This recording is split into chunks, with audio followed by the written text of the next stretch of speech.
అందరికీ నమస్కారం. శ్రీమద్ భగవద్గీత ఆధ్యాత్మిక రహస్యాలు శీర్షికలో శ్రీ త్రినాథ్ గారు ధారావాహిక ప్రసంగం చేస్తున్నారు.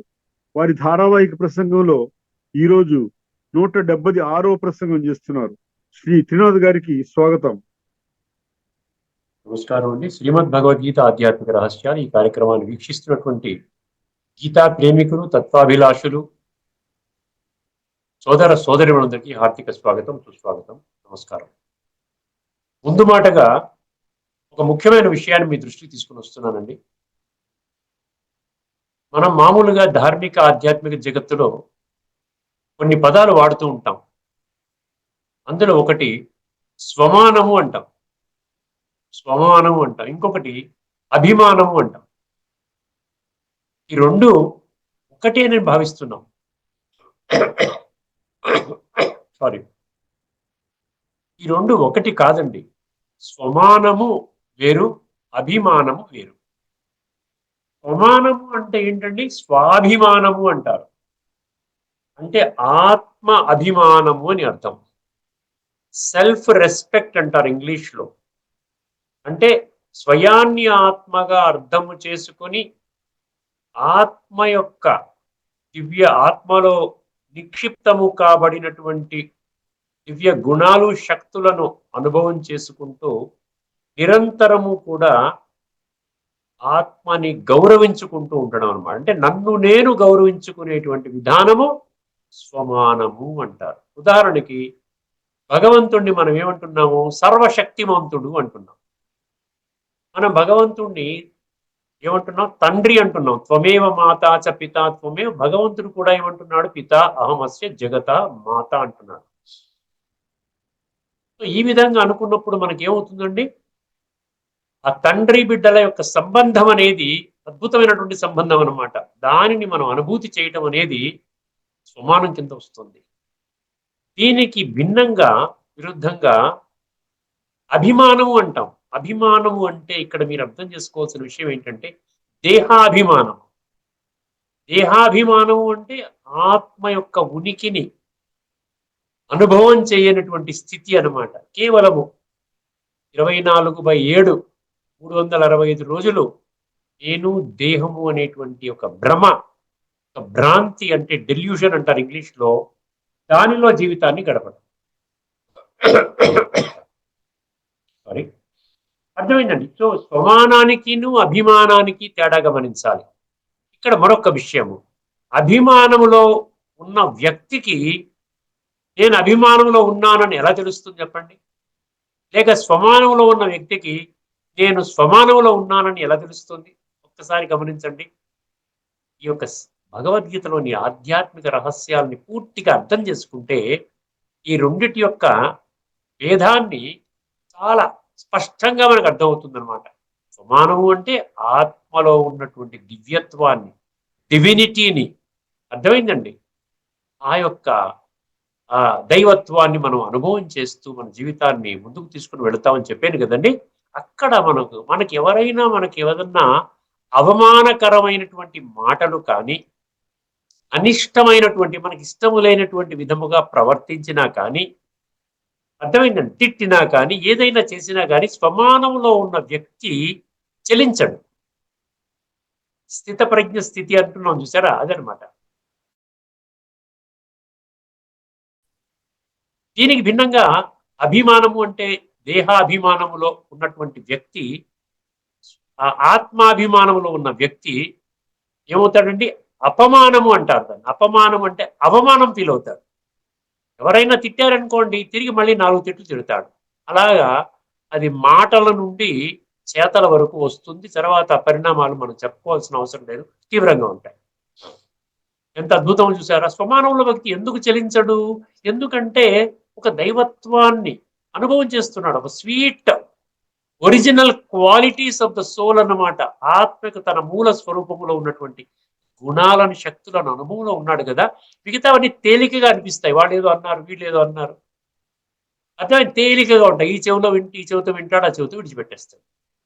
అంటే భగవంతుడి నుండి పొందేటువంటి శక్తి ఏదైతే ఉందో, ఒక డివైన్ పవర్ ఏదైతే ఉందో, అది మనకేమవుతుందంటే దైనందిన జీవితంలో ఈ విధంగా మనకు ఉపయోగపడుతుంది అనమాట. అప్పుడు మనకేమవుతుంది, స్టేబుల్గా ఉంటాం, ఆరోగ్యం బాగుంటుంది, చక్కటి సంబంధాలతో ఉంటాం, అంతా చక్కగా మన జీవితాన్ని చక్కగా చేసుకుంటాం. ఇది ముందు మాటగా అర్థం చేసుకో. అందుకని స్వమానములో రావడానికి ప్రతి ఒక్కరు కృషి చేయాలి. దాని కొరకు శ్రీమద్ భగవద్గీతలోని ఆధ్యాత్మిక రహస్యాన్ని ఖచ్చితంగా తెలుసుకోవాల్సి ఉంటుంది. వేరే షార్ట్ కట్స్ అంటూ ఏమీ లేవు. ఇప్పుడు మనము మొదటి అంశంగా ఏం చెప్పుకుంటున్నామండి? అర్జునుడు భగవంతుడిని ఏమడిగాడు? అర్జునుడు అంటే మనమే గుర్తుపెట్టుకోండి. మనం భగవద్గీతలో అర్జునుడు కృష్ణుడు అనుకుంటున్నాం, కానీ మనము యథార్థంగా తెలుసుకోవాలి. మనం ఏమవుతుంది, ఈ యొక్క 574 శ్లోకాల యొక్క సారాన్ని మనం అర్థం చేసుకున్నాం అనుకోండి. ఇప్పుడు భగవంతుడు అనేవాడు గీత చెప్తున్నాడు, నేను వారి యొక్క సంతానం, ఆత్మని, ఒక ఈ గుహ్యమైన రహస్యాలు తెలుసుకోవడానికి సంసిద్ధత వ్యక్తం చేసిన వాడిని, జ్ఞానాన్ని ఆర్జన చేయడం కొరకు సిద్ధంగా ఉన్నటువంటి వాడిని, నేనే అర్జునుడిని. ఇదనమాట. ఏమని ప్రశ్న వేసాం మనం అందరం కలిసి భగవంతుణ్ణి? చనిపోయే ముందర నిన్ను ఎలాగ స్మృతి చెయ్యాలి? ఆ పరంపరగా మనకు అనేక శ్లోకాలు, సుమారు 9 శ్లోకాలలో భగవంతుడు దానికి సమాధానము 8వ అధ్యాయం అక్షర బ్రహ్మయోగంలో ఇవ్వడం జరిగింది. గత ఎపిసోడ్లో మనం ఏం చర్చించుకున్నామండి? అభ్యాసం చెయ్యాలన్న. ఎందుకంటే అంతిమ స్థితిలో నీవు పరమాత్మ యొక్క ఉనికిని కనిపెట్టాలి అంటే నీవు దీర్ఘకాలంగా అటువంటి స్థితిని అనుభవం చేసినట్లయితే చిట్ట చివరి దశలో భగవంతుడు నీకు గుర్తొస్తాడు. అర్థమైందండి? అందుకని ఏమన్నాడు ఇక్కడ? అభ్యాస యోగయుక్తేనా 8వ అధ్యాయంలోని 8వ శ్లోకం. ఈ గత ఎపిసోడ్లో మనం చర్చించుకున్నాం. ఏమని అభ్యాసం చెయ్యాలి? పరమాత్మ ఒక్కడే, ఆ ఒక్క పరమాత్మనే మనసు నందు పెట్టుకోవాలి. అభ్యాస యోగయుక్తేన చేతస న అన్యగామిన అన్నాడు. నా అన్యగామిన. అన్యగామిన అంటే అందరూ భగవంతులే, నాకు వారు భగవంతులే, వీరు భగవంతులే, దేవి దేవతల భగవంతులే, దివ్య ఏమంటారు ఈ సాధువులు సంతులు కూడా భగవంతుడితో సమానము, మహాత్ములు పుణ్యాత్ములు కూడా అదేవిధంగా ధర్మ స్థాపకులు, వాడిని ధర్మ పితలు అంటాం చూసారు, వాడు కూడా భగవంతులే. ఇటువంటి భావన నుండి మనం ఏం చెయ్యాలి? పరమాత్మ ఒక్కరే భగవంతుడు, ఈశ్వరుడు ఒక్కరే భగవంతుడు అనేటువంటి ఒక సత్యమైనటువంటి ఒక కంక్లూజన్కి మనము జినేత్రాన్ని తెరుచుకొని రావాల్సి ఉంటుంది. ఆ వచ్చిన వాళ్ళే అర్జునుడండి, మిగతా వాళ్ళందరూ కాదు. అందుకే నన్ను అన్యగామిన పరమం పురుషం అన్నాడు కదా. పరమం పురుషం దివ్యం యాతి పార్థ అనుచింతయన్ అన్నాడు. నీవు ఆ విధంగా నన్ను చింతన చెయ్యి నాయనా, నేను పరమాత్మని, పరమం పురుషం, దివ్య పురుషం, మహాపురుషం అంటాడు గీతలో. పురుషం అంటే ఆత్మ, పురుష అంటే ప్రకృతి పురుష. మనం ప్రకృతి పురుష అంటే ప్రకృతి ఉంది, పురుష ఉంది, ఆత్మ ఉంది, శరీరం ఉంది, అర్థమైంది. కానీ భగవంతుడికి ఒక్క పరమ పురుష అంటే ఒక్క ఆత్మ మాత్రమే ఉంది కాబట్టి పరం అంటాం, పరం ఆత్మ.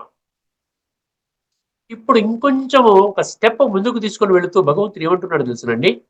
పరమాత్మ అనగాన్ని గుర్తుకు రాదు, పరమాత్మ యొక్క దివ్య మంగళ స్వరూపం యొక్క వారికి ఉండేటువంటి లక్షణాలు, వారు ఏ విధంగా భగవంతుడు అని అర్థం చేసుకునే విధంగా వారి యొక్క గుణాలు కూడా నువ్వు తెలుసుకోవాలి నాయన. అప్పుడే నీకు ఆ స్పష్టత దొరికినప్పుడే నీవు నన్ను సదాకాలికంగా నన్ను ఆ విధంగా ఏమంటావు, నీవు నన్ను స్మృతి చేయగలుగుతావు. అప్పుడు ఆఖరి క్షణంలో కూడా అదే స్మృతి నిలుస్తుంది. దీర్ఘకాల అభ్యాసం ఆ విధంగా చెయ్యాలి అని తన యొక్క ఉనికి, తన యొక్క గుణాలు, శక్తుల గురించి ఒక చక్కటి శ్లోకము ద్వారా మనకి వివరిస్తున్నాడు. అర్జునులు అనేటువంటి వాళ్ళందరికీ కూడా వివరిస్తున్నాడు. ఒకసారి ఆ శ్లోకాన్ని వినండి జాగ్రత్తగా. ఇందులో ఏమీ లేదండి, భగవంతుడి యొక్క గుణాలు మాత్రమే అందులో ఉన్నాయి. భగవంతుడు ఏ కారణంగా భగవంతుడు ఒక్కరే అయినారు, ఏ కారణంగా ఆ పరమశక్తిని భగవంతుడని ఎందువల్ల అంటున్నామో, వారికి ఉండే ప్రత్యేకతలు ఏమిటి, వీరికి ఉండే ఈ గుణాలు, శక్తులు మిగతా అందరికీ మనం భావిస్తున్నట్టుగా దేవీ దేవతలకి 33 కోట్ల దేవీ దేవతలకి, వివిధ ధర్మస్థాపకులకి, అదేవిధంగా ఋషులు మునులు, ఈ యొక్క వీళ్ళందరికీ కూడా ఉన్నాయా లేదా అని ఎవరికి వాళ్ళ బుద్ధి నేత్రాన్ని తెలుసుకుని మనం అర్థం చేసుకోవాలండి. ఒకసారి ఆ శ్లోకాన్ని వినండి. 8వ అధ్యాయంలోని 9వ శ్లోకం. అంటే 9 తర్వాత మరి 11వ శ్లోకంలో కూడా చెప్పారు. మనం ఈ అన్ని శ్లోకాలు కూడా మనం చర్చించుకోబోతున్నాము 72 వరకు. అంటే ఇప్పుడు ఎక్కడున్నాం మనము? ఇది ఇది ఇది కదా 9, 10, 11, 12, 13 అండి, 13 వరకు. అర్థం ఒకసారి శ్లోకాన్ని వినండి. 72 అనేది మన స్థిత ప్రజ్ఞ వ్యవహారంలో 72 వరకు అంటే ఆఖరి వరకు, 2వ అధ్యాయం ఆఖరి వరకు ఉంటుంది. అది కాదు, ఇక్కడ 13వ శ్లోకం వరకు ఉంటే మనకి చాలా స్పష్టంగా అప్పుడు మనం పరమాత్మని ఏ విధంగా సదాకాలికంగా ఆయనని గుర్తు చేసుకోవచ్చును, స్మృతి చేసుకోవచ్చును, మనసులో వారిని తప్ప ఇంకెవరిని పెట్టకుండా భగవంతుడి ఆదేశం మేరకు, ఆజ్ఞ మేరకు మనం చేసుకోవచ్చు. అప్పుడు ఏమవుతుంది, రిస్క్ లెస్ అనమాట. రిస్క్ లెస్, ఏ రిస్క్ ఉండదన్నమాట. చనిపోయినప్పుడు భగవంతుడు అనుకుంటూ మనం శరీరాన్ని చాలించేస్తాం. ఒకసారి శ్లోకాన్ని వినండి. కవిం పురాణ మనుషాసితారమణో రణీయాం సమనుస్మరేద్య సర్వస్య ధాతారమచింత్య రూపం ఆదిత్యవర్ణం తమసః పరస్థాత్. ఇది శ్లోకం అండి. ఇందులో ఎన్ని గుణాలు ఉన్నాయో కూడా మీరు రాసుకుని లెక్క పెట్టుకోండి. పద విచ్ఛేదన చేస్తాను. ఒక్కొక్క పదం ఒక గుణాన్ని చెప్తుంది, ఒక్కొక్క శక్తిని చెప్తుంది. గుణము కానీ శక్తిని కానీ. కవిం అన్నాడు. కవిం అంటే ఏంటి? భగవంతుడు చూసారా, తనను గుర్తించడానికి బిడ్డలకి ఎంత విశ్లేషణాత్మకంగా ఎన్ని కోణాలలో మనకి అర్థం చేయిస్తున్నాడు ఒక్కసారి గమనించండి. అంత అవసరమా చెప్పండి? నిజంగా పరమాత్మకి పిల్లల మీద ప్రేమ లేకపోతే ఇంతలా చెప్తారా చెప్పండి? తీక్షణమైన విషయం, తీవ్రమైన విషయము. చాలా శ్రద్ధగా మీరు అర్థం చేసుకుంటే పరమాత్మ మీ హృదయంలో ప్రత్యక్షం అవుతాడండి. మీ జీవితం సమూలంగా ఒక యూ టర్న్ తీసుకుంటుంది టువర్డ్స్ పాజిటివిటీ. మీ జీవితంలో, ఈ యొక్క జీవితంలో అంతిమ జన్మ అంటున్నాడు, ఈ యొక్క సంక్లిష్ట సమయంలో ఉన్నటువంటి ఈ సమయం కూడా మీరు హాయిగా నిశ్చింతగా బ్రహ్మాండంగా జీవితాన్ని గడుపుతారు. తదుపరి ఖచ్చితంగా రాబోయేటువంటి స్వర్గం అనబడేటువంటి సత్యత్రేతాయుగాల్లో శ్రేష్టమైన జన్మని తీసుకుంటారు. కవిం అంటే ఏంటండి? కవిం అంటే మీరు మామూలుగా గూగుల్లోకి వెళ్ళినా కూడా ఈ శ్లోకం 8.9 గీత అని కొట్టండి, మీరు చాలా మంది వీడియోస్ వస్తాయి. ఎన్నో విధాలుగా ఒక్కొక్కరు వాళ్ళకి అర్థమైన రీతిలో వాళ్ళు చర్చిస్తారు. అర్థమైందండి? కవిం అంటే ఏంటంటే సర్వము తెలిసిన వాడు, జ్ఞాని, పరమ జ్ఞాని. అర్థమైంది? సర్వజ్ఞుడు అంటాను చూసారు. ఆది మధ్యాంతాల జ్ఞాత, త్రికాలజ్ఞుడు, త్రిలోకీనాథుడు, త్రినేత్రి, ఇలాగా ఎన్నో పేర్లు భగవంతుడి గురించి చెప్తాం. అంటే అన్ని తెలిసిన వాడు కదా. ఓమ్నీ పొటెంట్, ఓమ్నీసియంట్ అంటాం కదా. కవిం అంటే అదనమాట. 10వ అధ్యాయంలో 32వ శ్లోకంలో ఏం చెప్పాడు? నాకు అంతా తెలుసునన్నాడు. చాలా శ్లోకాల్లో ఉంటుంది. ముఖ్యంగా ఏమన్నాడు? సర్గాణామాదిరంతశ్చ మధ్యం చైవాహం అర్జున అంటాడు కదా. అర్థమైందండి? నాకు ఆది మధ్య అంతిమం అంటే మొత్తం చక్రం యొక్క జ్ఞానం అంతా కూడా ఏ విధముగా నా పిల్లలు సత్యయుగము నుండి మొదలుకొని కలియుగం యొక్క చిట్ట చివరి సమయం వరకు వాళ్ళ ప్రయాణము, శరీరాన్ని తీసుకుంటూ విడిచిపెడుతూ, తీసుకుంటూ విడిచిపెడుతూ, తీసుకుంటూ విడిచిపెడుతూ ఎలాగ ప్రయాణము చేస్తున్నారో నాకు నా ఒక్కరికి మాత్రమే తెలుసు, నీకెవరికి తెలియదు. అదనమాట కవిం అంటే. పురాణం అన్నాడు 2వ లక్షణం. రాసుకునేవాడు రాసుకోవచ్చు అండి. పురాణం. పురాణం అంటే ఏంటి? పురాణ పురుషుడు అంటాడు గీతలో. పురాణ పురుషుడు అంటే ఎప్పటికీ ఉండేవాడండి. ఏన్షియంట్ అన్నమాట. గాడ్ ఎప్పటికీ ఉంటాడు. ఎందుకంటే ఆయనకి వినాశనం లేదు కదా, ఆయనకి మృత్యువు లేదు కదా. మనం చెప్పుకున్నాం కదా, ఆయన మృత్యువు లేదు. ఎందుకు లేదు మృత్యువు? ఆయనకి జననం కూడా లేదు. ఈయన వాడు మరణిస్తాడన్నాడు కదా గీతలో. జాతస్య కి ధ్రువో మృత్యు ధ్రువం అన్నాడు అక్కడ. ఈయన వాడికి మరణము తప్పదు, మరణించిన వాడికి పునః జన్మ తీసుకోవడం కూడా అనివార్యము, తప్పదు అని అన్నాడు. అర్థమైందండి? సో పురాణ పురుషుడు ఎప్పటికీ ఉండేవాడు, చెక్కు చెదరని వాడు, పరమ పావనుడు ఎప్పటికి. ఎందుకంటే ఆయన త్రిగుణాలలోకి రాడు కదా. త్రిగుణాలలోకి వచ్చినటువంటి వాళ్ళందరూ ఇంక్లూడింగ్ 33 కోట్ల దేవీ దేవతలు, వారు కూడా సదాకాలికంగా ఒక స్థాయిలో, ఒక స్థితిలో ఉండరు. సాత్వికంగా ఉన్నప్పుడు, సత్యత్రేతాయుగాలో ఉన్నప్పుడు వాళ్ళని ఏమంటారు? దేవీ దేవతలు అంటారు. తర్వాత మళ్ళీ వాళ్ళు రజో స్థితికి వచ్చినప్పుడు వాళ్ళని మనుషులు అంటారు. తర్వాత వాళ్ళు తమో స్థితిలో వాళ్ళ యొక్క ఆ స్థితిగతులు మారినప్పుడు త్రిగుణాలలో 3వ స్థితికి, అధమ స్థితికి ఆ విధంగా వచ్చినప్పుడు ఏమవుతుంది? వాళ్ళని ఏమంటారు? ఇప్పుడు మనుషులని కూడా అనటం లేదండి. మనమే ఏంటండి, మీరు ఏంటంటే బుద్ధి లేదా, మీరు మనుషులేనా, పశువులా, ఏంటి అట్లా బిహేవ్ చేస్తున్నారు, ఏంటండి మోసం చేయొచ్చా, దేవాలయంలో వెళ్ళి సర్వేజన సుఖినో భవంతు అంటారు. ఎవరి సుఖం కోరుకుంటున్నారు మీరు? అసలు లోకా సమస్త అంటున్నారు. లోకం సమస్త కాదు. ఇంట్లోనే గొడవలు పడుతున్నారు, పక్కవాడితో గొడవ పడుతున్నారు, వాడితో గొడవ పడుతున్నారు. మోసం చేస్తున్నారు. కల్తీలు, వ్యవహారాలు, కొట్లాటలు ఇవన్నీ చేస్తున్నారు. అందుకని ఏమన్నాడు గీతలో, ఏమన్నాడు, రెండే రెండు వర్గాలు అన్నాడు. దైవ దైవ సంస్కారాలు, దైవీ సంస్కారాలు, అసురి సంస్కారాలు. దైవాసుర సంపద, దైవీ సంపద, అసుర సంపద. అసురులు అంటే ఎవరో మీసాలు ఇలా పొడుగ్గా ఉంటాయి, కొమ్ములు ఉంటాయి, ఎక్కడో ఉంటారు. ఎవ్వరు లేరండి అలాంటి వాడు. ఇక్కడే ఉన్నారు, అందరూ ఇక్కడే ఉన్నారు. ఇక్కడ ఉన్న వాళ్ళ గురించే చరిత్ర, ఇంకెక్కడ గురించి అవసరం లేదు. ద్వాపర యుగంలో ఏమైంది, ఎక్కడో ఏమైంది, పైన ఆకాశంలో ఏదో ఒక లోకం ఉంది, 14 లోకాలు ఉన్నాయి, అక్కడేమో జరుగుతాయి, ఏమి జరగటం లేదండి. ఈ భూమండలం మీదనే మానవ జాతి ఉన్నది. ఎవరైనా ఇంకా మనుషులు, ప్రాణులు ఇంకెక్కడైనా ఉన్నట్లయితే నాసా వాళ్ళు కానీ, రష్యా వాళ్ళు కానీ, ఇప్పుడు అంతా స్పేస్ టెక్నాలజీ, ఎన్నో దగ్గర దగ్గర 100 సంవత్సరాల నుంచి స్పేస్ టెక్నాలజీ మనుషులకు అందుబాటులో ఉంది. వాళ్ళు అలాంటప్పుడు వాళ్ళు పసిగడతారు కదండి, పలానా దగ్గర మనుషులు ఉన్నారని. స్వర్గమైన నరకమైన ఇక్కడే, మానవ జాతి పుట్టేది మరణించేది ఇక్కడే అండి, గుర్తుపెట్టుకోండి. ఇది తిరుగులేని తిరస్కరించలేని సత్యం. ఊహాలోకం నుండి బయటకు వచ్చేయాలండి, మనం యథార్థంలోకి రావాలి.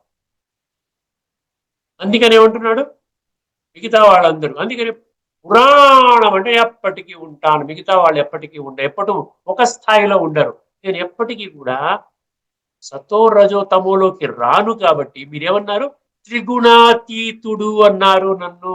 ఇంకా ఎవరిని త్రిగుణాతీతుడు అనలేము. కవిం పురాణం అనుశాసితారం అన్నాడు. ఇక్కడ కొంచెం కఠినంగా ఉందండి పదము. ఒక శాసిస్తున్నాడు అన్న మీనింగ్ వస్తుంది అక్కడ. అంటే ఒక కమాండ్మెంట్, ఒక ఆజ్ఞ. ఎందుకంటే పిల్లలు ఈ ద్వాపర యుగం నుండి దేహాభిమానములోకి వచ్చి అర్థం, ఎవరి మాట వినడం లేదు, మంచి మాటలు వినడం లేదు, తప్పుడు మార్గంలో వెళ్ళడమే సత్య మార్గం అనుకుంటున్నారు. ఆలోచించండి, చాలా తీవ్రమైన విషయం అండి. అందుకనే ఇప్పుడు భగవంతుడు ఏం చేస్తున్నాడు, సామదాన భేద దండోపాయం మీద అంటారు కదా, అలాగా కొంచెం కఠినంగానే నేను ఆజ్ఞాపిస్తున్నాను, ఇక నుండి నీవు తప్పుడు కర్మలు, పాప కర్మలు, లోపభూయిష్ట కర్మలు, చెడు కర్మలు, భ్రష్ట కర్మలు, నికృష్ట కర్మలు, నీచ కర్మలు చెయ్యకండి. ఎందుకంటే మీ ఆత్మ ఇప్పటికే బొగ్గులాగా అయిపోయింది. నేను చూస్తున్నాను, మీకు కనబట్టం లేదు. మీరు ఆత్మ యొక్క ఉనికిని అర్థం చేసుకున్నప్పుడు మీకు తెలుస్తుంది. అవును, అందుకనే నోటిలోంచి చెత్తమాటలు వచ్చేస్తున్నాయి, కోపం వస్తుంది. ఎవరైనా ఏదన్నా నాకు అనుకూలంగా మాట్లాడకపోతే నాకు ఒక్కసారి కయ్యమని అరుస్తున్నాను. నాలో లోభగుణం ఇంకా పోలేదు, నాలో కామ వికారం ఇంకా పోలేదు, రకరకాల ఇంద్రియ సుఖాలను అనుభవం చేసేటువంటి కామాలను నేను ఇంకా వదలగొట్టుకోలేదు. అర్థమైందండి. అందుకని భగవంతుడు ఏమంటున్నాడు, నీవు దేవాలయంలో ఏం చేస్తున్నావు, దేవాలయానికి వెళ్ళినప్పుడు, లేకపోతే నీ పూజా మందిరంలో నువ్వు ఏం చేస్తున్నావు, చెంపదెబ్బలు వేసుకుంటున్నావు. ఎందుకు వేసుకుంటున్నావు? భగవంతుడా నన్ను క్షమించు, తప్పైపోయింది, ఇక నుండి నేను పాపాలు చెయ్యకుండా చూడు నాయనా అని నువ్వు చెంపదెబ్బలు వేసుకుంటున్నావు. మళ్ళీ పాపాలు ఎందుకు చేస్తున్నావు? ఇంకా తీవ్రగతిని చేస్తున్నావు. యాని కాని చ పాపాని జన్మాంతర కృతాని జాని అని ఎంత చూసారా, నిస్సిగ్గుగా మనం అంటున్నాం. ఏమంటున్నామంటే, నేను జన్మ జన్మలుగా పాపాలు చేస్తున్నాను తండ్రి. ఆ విధంగా అంటూ కూడా ఇంకా ఎందుకు పాపాలు చేస్తున్నావు? దెబ్బలు వేసుకోవడం, తల వంచి నమస్కరించడం, సాష్టాంగ నమస్కారం చేయడం, మాలలు తిప్పడం, ఈ విధంగా 3 సార్లు తిప్పడం, పూజలు చేయడం, తీర్థయాత్రలకు వెళ్ళడం, అన్ని చేయడం. ప్రతి దగ్గర భగవంతుడా నన్ను కాపాడు, పతిత పావన అంటున్న భగవంతుడిని, నేను పతితుడిని అయిపోయాను ఈ చెడు కర్మల ద్వారా, నన్ను చక్కటి మార్గంలో పెట్టు తండ్రి. మన ఆహ్వానం మేరకు భగవంతుడి సృష్టి మీద అవతరించారు. కానీ ఇండిపెండెంట్ గా వారంతటి వారు రాలేదండి. తప్పుడు పనులు చేయడం అనేది కరెక్ట్ కాదు అంటున్నాడు. చరిత్ర నిర్మాణం చేసుకో, నైతిక విలువలను పెంచుకో, ఆత్మని శుద్ధి చేసుకో, పరమాత్మతో యోగము చేసుకో. ఇది యోగం యొక్క సమయము, ఇంకా భోగించే సమయము కాదు. ఫుల్ స్టాప్ పెట్టండి. ఈ ఒక్క జన్మతో కాలచక్రము పరివర్తన కాబోతున్నది. తస్మాత్ జాగ్రత్త. అందుకని అక్కడ ఏమన్నాడు, అనుశాసితారం అన్నాడు. కవిం పురాణం అనుశాసితారం. నా యొక్క సత్యస్వరూపం ఏమనుకుంటున్నావు? నువ్వు ఒక విగ్రహంలో ఉన్నటువంటి దేవీ దేవతని భగవంతుడు అనుకుంటున్నావు. కానీ నాకు విగ్రహం లేదు కదా, నాకు దేహం లేదు కదా, దేహం ఉన్నట్లయితే నేను కూడా త్రిగుణాల్లోకి వస్తాను కదా, నేను కూడా సదాకాలికంగా పావనంగా ఉండను కదా. అందుకని ఏమన్నాడు ఇక్కడ, అణోరణీయాంశం అన్నాడు. అణువు కంటే అణువైనటువంటి రూపము నాది అంటున్నాడు. పక్కన నేను ప్రొఫైల్లో పెట్టుకున్నాను చూసారా నా బ్యాక్గ్రౌండ్ లో, అది భగవంతుడి జ్యోతి స్వరూపము అని అర్థం. తర్వాత డీటెయిల్ గా చర్చించుకున్నప్పుడు ఆ పెద్ద చిత్రం పెడతాను మీకు. ప్రస్తుతానికి అణువు కంటే అణువు, అణువు అంటే చిన్నది, డాట్ అన్నమాట. అణుభావం అంటే ఏంటి, ఎంత ఎంత తగ్గించుకుంటూ వెళుతూ ఉంటే అంత అంత శక్తి అంట అణుభావం. అణువు కంటే నేను అణువుని, అణోరణీయాంశం. నేనేమైనా కష్టపెడుతున్నానా? ఏమన్నాడు, కవిం పురాణం అనుశాసితారం అణోరణీయం, 4 వచ్చాయి కదండి. అనుస్మరేద్య అన్నాడు. నేనేమి కష్టపడట్లేదు, కేవలం నీ తండ్రిని గుర్తించవయ్యా. ఏ విధంగా అయితే నిన్ను కన్న తండ్రిని భౌతిక ఈ ప్రపంచంలో నిన్ను కన్న తండ్రిని ఎలాగైతే గుర్తిస్తున్నావో 24 గంటలు మర్చిపోవడం లేదే. అర్ధరాత్రి అపరాత్రి లేపినా కూడా మీ డాడీ పేరు చెప్పండి, పలానా సుబ్బారావు అప్పారావు చెప్తున్నావు కదా. భౌతికము శాశ్వతం కాదు. భౌతికం అనేది ఇది మార్పులు చేర్పులు చెందుతూ ఉంటుంది. మనుషులు చనిపోతారు, పుడతారు, చనిపోతారు, పుడతారు, వస్త్రాలు మార్చుకుంటుంటారు. ఆ విధంగా ఈ సృష్టి అనేది ఈ విధంగా చక్రంలాగా తిరుగుతుంది. సృష్టి నాటక రంగము, సృష్టి చక్రము, కాలచక్రం అంటారు కదా. అలాంటప్పుడు మన ఆధ్యాత్మిక జగత్తులో ఆత్మ యొక్క తండ్రి సదాకాలికంగా ఆత్మ ఉంటుంది, సదాకాలికంగా పరమాత్మ ఉంటారు. మన ఆ యొక్క అనుబంధాన్ని, ఆ మధురాతి మధురమైనటువంటి శక్తిశాలి డివైన్ అనుబంధాన్ని నువ్వు అనుభవం చెయ్యవా? అణోరణీయాంశం. అందుకని ఏమంటున్నాను నేను, కేవలం నీ ధనం అవసరం లేదు, నీ ఆస్తిపాస్తులు అవసరం లేదు, ఇంట్లో ఉన్న బంగారం అక్కర్లేదు, నీ పదవిని వాడుకోక్కర్లేదు, ఏమి చేయక్కర్లే. నీ మనసులో నీ భౌతిక కుటుంబ సభ్యులకు ఏ విధంగా అయితే చోటిచ్చావో నాకు కూడా చోటివ్వు. ఎంత చూసారు, ఎంత నిష్కామ సేవాధారి అండి. ఏమైనా కోరుకుంటున్నాడా? ఇంకా భక్తి మార్గంలో దేవీ దేవతలు అయితే మీరు అనొచ్చు, మందిరాలు కట్టించండి, ఆ విధంగా విగ్రహారాధన చెయ్యండి, పూజలు చెయ్యండి, దాన పుణ్యాలు చెయ్యండి అంటే అక్కడ ధనం ఖర్చు అవుతుంది. అందుకనే శ్రేయాన్ ద్రవ్యమయాత్ యజ్ఞ జ్ఞాన యజ్ఞ పరంతప అన్నాడు. ద్రవ్య యజ్ఞం అంటే డబ్బుతో కూడుకునే యజ్ఞం కాదు ఇది. జ్ఞాన యజ్ఞం అంటే ఆత్మ జ్ఞానాన్ని మనకు అందించి పరమాత్మని స్మృతి చేసుకుంటూ ఆత్మలో ఉన్న అన్డివైన్ సంస్కారాలు, చెడు సంస్కారాలని, మలిన సంస్కారాలని, తమో ప్రధాన సంస్కారాలని శ్రేష్టంగా సతో ప్రధానంగా చేసుకోవడమే ఈ యొక్క లక్ష్యంగా పెట్టుకోవాలి. దాని నుండే అది హయ్యెస్ట్ ప్రాప్తి అనమాట. దానికంటే గొప్ప ప్రాప్తి లేదు ఇంకా. అందుకని దాని కొరకు నీవు నన్ను ఆత్మగా ముందుగా నిన్ను నీవు అనుభవం చేసుకుని ఆత్మల తండ్రి అయినటువంటి పరమపిత పరమాత్మని బుద్ధి ద్వారా, మనసు ద్వారా జ్ఞాపకం చేసుకోండి అంటున్నాడు. అనుస్మరణ, స్మరణ అన్నాడు. స్మరణ అంటే ఏంటి? స్మృతి. అందుకని చిట్ట చివరిలో అర్జునుడు ఏమంటాడు, నష్టో మోహ స్మృతి లబ్ధా అంటాడు. నాకు స్మృతి లభించింది, ఈ దేహం మీద నష్టమైపోయింది. ఎందుకంటే ఇంత జ్ఞానం చెప్తున్నాడు కదా. ఇంత జ్ఞానము ద్వారా శరీరము వినాశి, శరీరము వినాశి, ఇదొక వస్త్రము, ఇదొక పొలము, ఇదొక యంత్రము, పర్మనెంట్ కాదు. దీని యొక్క యజమాని ఆత్మ అవినాశి, వజ్రము, అది శాశ్వతము, నిత్యము, పర్మనెంట్ అని చెప్తున్నాడు కదా. కేవలం స్మృతి చెయ్యండి అంటున్నాడు. అంతకంటే అది కూడా చేయలేకపోతే ఇంకా ఏంటంటే పురుషార్థం మనం చేస్తాం చెప్పండి. కవిం పురాణం అనుశాసితారం అణోరణీయాంశం అనుస్మరేద్య. చూసారు, 5 సర్వస్య దాతారం అన్నాడు. సర్వస్య దాతారం అంటే ఏంటి? మనం ఏంటంటాం, ప్రతి ఒక్కడు మారాలి, అందరూ మారితే నేను మారతానంటాం. అందరూ మారితే మీరు మారటంలో గొప్పతనం ఏం లేదండి. ప్రపంచం అంతా పరివర్తన జరిగినప్పుడు అందరూ పరివర్తన చెందుతారు. కానీ ఎవరు మారినా మారకపోయినా నేను మారతాను అని మీరు ఆ విధంగా ఇప్పుడు ఒక గట్టి సంకల్పం తీసుకోవాలి. మిగతా వాళ్ళందరి సంగతి అది అవసరం లేదండి. ఒక్కటి ఈ పాయింట్ పెట్టాడు కాబట్టి మనం నిరంతరం కూడా ఏంటంటే సెల్ఫ్ రియలైజేషన్, సెల్ఫ్ ట్రాన్స్ఫర్మేషన్, ఆత్మ జాగృతి చేసుకోవడం, ఆత్మలో ఉన్నటువంటి కుడుని రాజయోగం అనే ప్రక్రియ ద్వారా కడుక్కోవటం. అంతే. ఇది ఒక్కటి మనం పెట్టకపోతే ఏమవుద్దండి, ఇంకా ఇప్పటికీ కూడా ఆ వ్యవస్థ బాగోలేదు, ఈ వ్యవస్థ బాగోలేదు, వాడు కుళ్ళు పనులు చేస్తున్నాడు, ఇంత కరప్షన్ ఉంది, ఇంత ఉండనివ్వండి. అది ఎవడి పని? సర్వస్య దాతారం అన్నాడు. నేను చూసుకుంటాను. తండ్రిగా పిల్లల్ని శిక్షణ ఇచ్చేటువంటి బాధ్యత నాది. నీకెందుకు నాయన? నీవు ఇండిపెండెంట్ గా నీకు పూర్తి అధికారాన్ని ఇస్తున్నాను, నీ ఆత్మని పరివర్తన చేసుకో. సర్వస్య దాతారు, అందరినీ పోషించే బాధ్యత, అందరికీ జ్ఞానం చెప్పే బాధ్యత, అందరినీ పరివర్తన చేసే బాధ్యత నాది. పరివర్తన చేయడానికి ఇష్టపడకపోతే వాళ్ళు వినాశనం అయిపోతారు.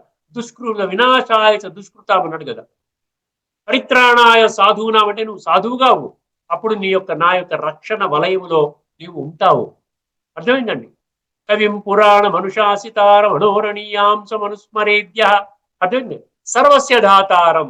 ఇంకోటి ఏమన్నాడు, మళ్ళీ ఏమన్నాడు, నన్ను మీరు ఇంద్రియాల ద్వారా చూడలేరు అన్నాడు. చూసారా, ఇంద్రియాల ద్వారా అంటే ఈ కళ్ళ ద్వారా చూడలేరు, నేను పలికిన మాటలు ఈ చెవుల ద్వారా వినలేరు.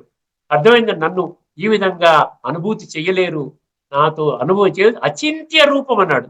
నా యొక్క రూపము ఇంద్రియాతీత, ఇంద్రియాలకు అందనటువంటి రూపం అన్నాడు. అచింత్య రూపం, ఇంద్రియాల ద్వారా చింతన చేయకూడదు. చేస్తే మీకు అర్థం కాదు.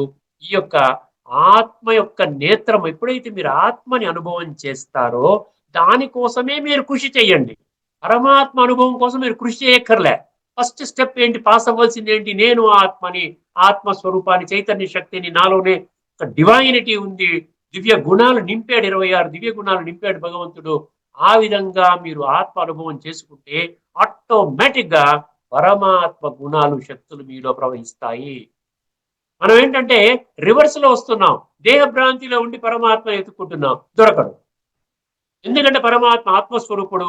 ఆయన ఏం చెప్పారు, ఆత్మ అనుభవం ద్వారా పరమాత్మ అనుభవం, self realisation leads to God realisation అంటున్నాడు. అనుస్మరేది సర్వస్య దాతారం అచింత్య రూపం ఆదిత్య వర్ణం అన్నాడండి. ఆదిత్య వర్ణం అంటే ఏమిటండి, భగవంతుడి శరీరం లేదు, ఒక బిందు స్వరూపము, జ్యోతి స్వరూపము. ఆయన అంత శక్తి ఉందా భగవంతుడిలో, అన్ని గుణాలు ఉన్నాయంటారా? నిజంగా ఆయన పతిత పావనుడా? నిజంగానే ఆయన భగవంతుడేనా? డౌట్ వస్తుందేమో. ఆయన లాస్ట్ ఏమన్నాడండి, ఆదిత్య వర్ణం అన్నాడు. సూర్యకాంతి తేజోమయుడిని అంటే ఏ విధముగా అయితే సూర్యుడు విశ్వానికి వెలుగునిస్తున్నాడో, ఒక్క సూర్యుడు సమస్త మానవ జాతికి వెలుగునిస్తున్నాడో, సమస్త భూగోళానికి వెలుగునిస్తున్నాడో, అంత శక్తి నా ఒక్కడిలో ఉన్నది, ఆ యొక్క జ్యోతిలో ఉంది, పరంజ్యోతిలో ఉంది, పరమాత్మ స్వరూపంలో ఉంది అని చెప్తున్నాడు. ఆదిత్య వర్ణం. ఎందువల్ల ఇవన్నీ వచ్చాయి నాకు ఈ గుణాలు, మిగతా వాళ్ళకి ఎవరికి కూడా రాలేదు? ఎందుకంటే నేను త్రిగుణాలలోకి రాను. తమసహ పర అన్నాడు. తమసహ పర అంటే త్రిగుణాలలో 3వ గుణంలో అందరూ ఉన్నాం కదా ఇప్పుడు. సతో రజో తమో, ఈ తమస్సుకి ఆవల ఉన్నాను కాబట్టి, నేను సదా త్రిగుణాతీత స్థితిలో ఉంటాను కాబట్టి నేను ఒక్కడినే భగవంతుణ్ణి. ఈ యొక్క జ్ఞానాన్ని తెలుసుకొని నన్ను నీవు స్మృతి చేయి తండ్రి అంటున్నారు.